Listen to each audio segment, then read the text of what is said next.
시진핑은 어떻게 장쩌민도 후진타오도 하지 못했던 장기 집권을 할 수 있었을까? 그것은 바로 군부를 장악했기 때문입니다. 중국 최고 지도자 옆에는 항상 군부의 실세가 있었고 그들을 통해 군을 지배했습니다. 이번 이야기는 그들은 누구이고 시진핑 옆에는 어떤 사람들이 있는지 알아보겠습니다. 시진핑은 사실상 종심집권의 길을 열었고 그동안 격대지정이라는 최고 지도자가 차기를 지정하는 관례를 어기고 후진타오가 지정한 후춘화를 차기 지도자로 올리지 않았습니다. 그리고 덩샤오핑이 만든 개인숭배 금지 등의 금기까지 어길 수 있었던 건 역시 시진핑이 군부를 장악했기 때문이었습니다. 마오쩌둥은 권력은 총구에서 나온다라고 말했습니다. 이후 중국 최고 지도자는 국가주석도 아니고 공산당 총서기도 아닌 중앙군사위 주석이었습니다. 시진핑은 덩샤오핑의 군개혁 이후 처음으로 대대적인 군개혁을 단행했는데 이것은 장쩌민 후진타오와는 확연히 다른 군 장악력을 보여주는 증거이다. 실제로 장쩌민이나 후진타오는 확실히 군을 장악하지 못했습니다. 덩샤오핑은 장쩌민이 군을 장악하지 못하자 은퇴했던 중국 항모의 아버지 류아칭을 군사위 부주석으로 임명해 군의 실력자인 양상쿤 양바이빙 형제로부터 장쩌민을 보호하기도 했습니다. 총서기 취임 2년 뒤에야 군사위 주석에 오른 후진타오는 군사위 숫자를 11명으로 늘려서까지 자기 사람을 진입시켰지만 군을 장악하기에는 한계가 분명했습니다. 하지만 시진핑은 달랐습니다. 집권하자마자 전직 군사위 부주석으로 군부의 거물이었던 시차이허우와 거보슝을 숙청했습니다. 그리고 2017년에는 군사위 부주석으로 유력했던 팡펑후이, 장량 상장군을 날려버렸습니다. 중국 수립을 위해 전사한 장군보다 시진핑이 낙마시킨 별의 숫자가 더 많다. 마오쩌둥 사후 실권자가 된 덩샤오핑은 중앙군사위 주석으로 권력을 유지했고 그런 모습을 본받은 시진핑도 군의 의지에 권력을 굳히고 반대 세력을 견제하고 있습니다. 중국도 공식적으로는 공산당이 군을 지배하고 있지만 실제 군부의 권력은 상상을 초월합니다.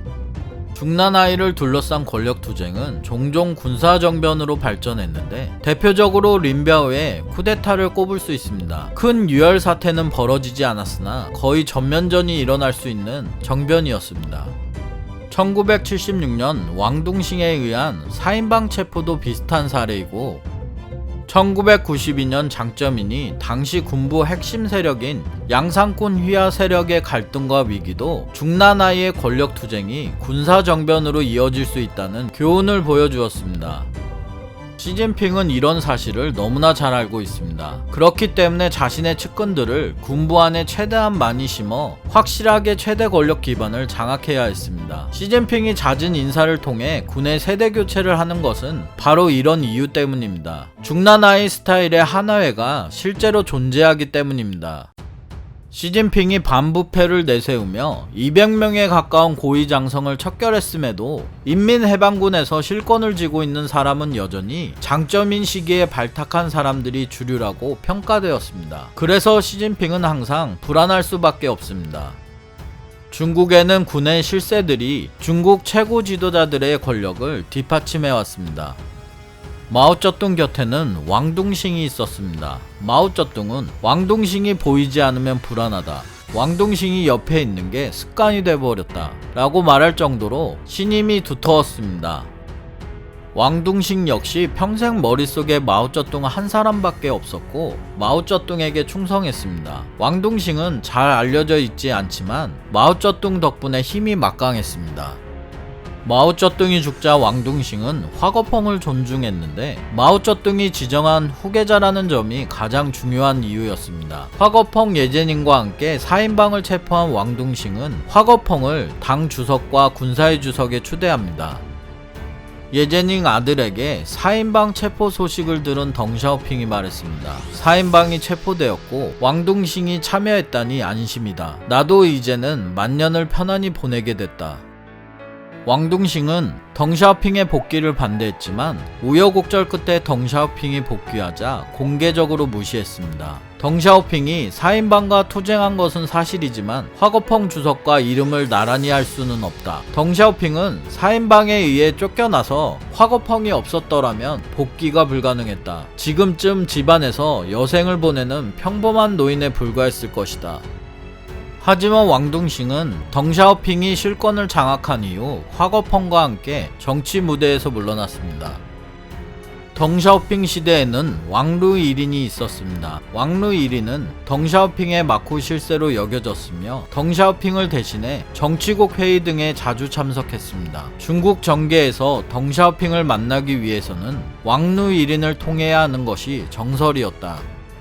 실제로 공산당 총석이었다가 천안문 사태로 밀려난 자오찌양도 천안문 사태 전에 덩샤오핑을 만나려 했지만 왕루 1인이 덩샤오핑의 건강을 이유로 면담을 시켜주지 않았다고 책에서 회고한 적도 있습니다. 20세 나이부터 덩샤오핑 비서로 들어간 왕루 1인은 덩샤오핑과 함께 동거동락하다가 1994년 중국 군인 최고 계급인 상장군으로 승진했고 이후 군부 최고기구인 중앙군사위 위원을 맡았습니다. 오랫동안 군 인사와 조직 분야를 맡아 막강한 권한을 행사하다가 2003년 현역에서 물러났습니다. 장쩌민이 공산당 총서기와 중앙군사위 주석에 올랐을 때에도 덩샤오핑은 왕루 1인을 통해 장쩌민이 군 통솔을 제대로 하는지 감시 감독했습니다.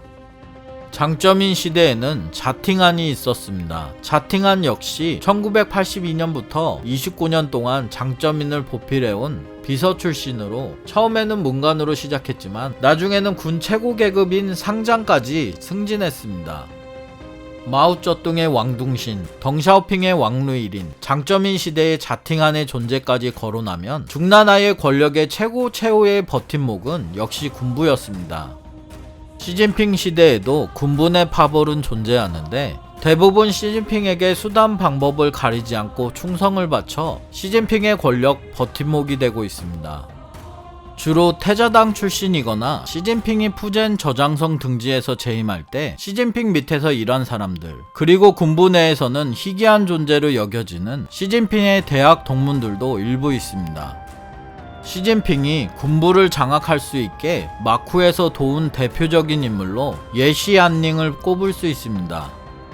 마오쩌둥이 죽고 난 후 4인방 체포의 주역이며 10대 원수 중 한 명인 예제닝의 아들이며 군부 내에서 태자당 세력의 맏형으로 시진핑에게 충성을 맹세하는 인맥을 관리했습니다. 그는 1984년 뒤늦게 군에 입문했지만 아버지의 후광으로 4년 만에 별을 달았습니다.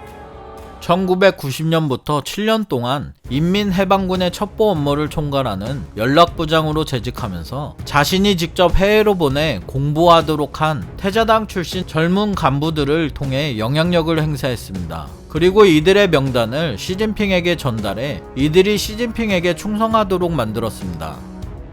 그들의 아버지인 시준신과 예제닝이 홍군에서 함께 활동한 원로 출신으로 인연은 아주 끈끈했습니다. 시진핑이 군부를 장악할 수 있도록 도운 덕분에 은퇴를 한 후에도 여전히 영향력을 행사하며 시진핑의 군부를 장악하고 군개혁을 할 수 있도록 만들었습니다. 류이안 상장군 역시 시진핑이 군부를 장악하는데 많은 도움을 준 인물입니다. 중국군에서는 시진핑보다 류이안 상장군을 보면 덜덜 떤다는 말이 있을 정도로 그의 영향력은 대단했습니다. 일단 아버지가 국가주석을 지낸 류샤오치라는 사실이 류이안 위상 정립에 엄청난 힘이 되었습니다. 류이안 역시 시진핑과는 아버지들끼리 잘 알았기 때문에 친분이 두터웠는데 류이안이 2살 위였지만 중나나이에서 거의 친구처럼 지냈습니다. 하방도 비슷한 시기에 당했을 뿐만 아니라 대학을 졸업한 후 베이징의 좋은 자리들을 마다하고 기층으로 내려갔습니다. 시진핑이 당시 기층으로 가겠다고 먼저 자기 입으로 말하고 선택한 하방 출신 대학 졸업자는 류이안과 나 둘뿐이었다 라고 말할 정도로 두 사람은 친분이 두터웠습니다. 류이안도 늦은 나이에 군으로 들어왔지만 허난성 부성장을 거쳐 당시 양상쿤 중앙군사위 부주석의 청거로 인민해방군 정치부장으로 발령을 받았습니다. 그런데 계급은 소장으로 일선 지휘관 경험 없이 일거의 장군이 되는 신화를 남겼습니다. 소년 시절 병사로 근무한 경험과 아버지의 후광으로 승승장구하다가 2009년에는 최고 계급인 상장으로 진급합니다.